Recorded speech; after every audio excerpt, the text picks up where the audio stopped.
Do you know what zat means? It means essence or self. I am my zat, my essence. For example, let's say I speak amazingly well.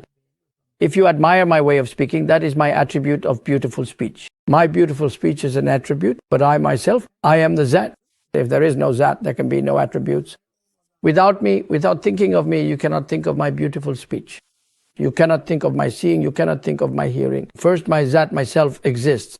Then my attributes come to be. Attributes come upon the zat, they come afterward. Therefore, for example, the relationship of Allah's attributes is not like ours. Can Allah's attributes be separated from Allah?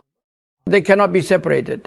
But can our attributes be separated? They can. The eye that sees can become blind. The hand that holds can become paralyzed. The foot that walks can become crippled. These were all attributes. So you had the attribute of walking, the attribute of seeing, the attribute of hearing. Your ear can go deaf. If you get Alzheimer's, your will is destroyed. You cannot will anything. Will requires the brain, requires the mind. If you lose your mind, if you go mad or senile, you are gone. There is no will either. And also, do you have the power to do what you will? That's another thing. In this world, we will many things, but our power is not enough for anything. That is another topic too. Our strength itself depends on a single clot. We live with just a clotted drop.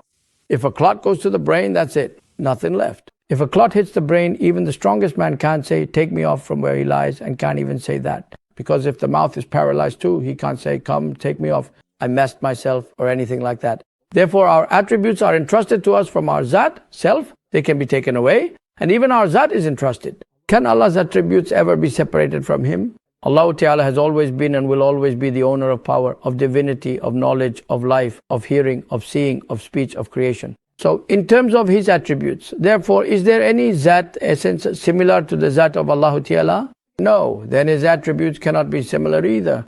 They are not like the attributes of the created beings.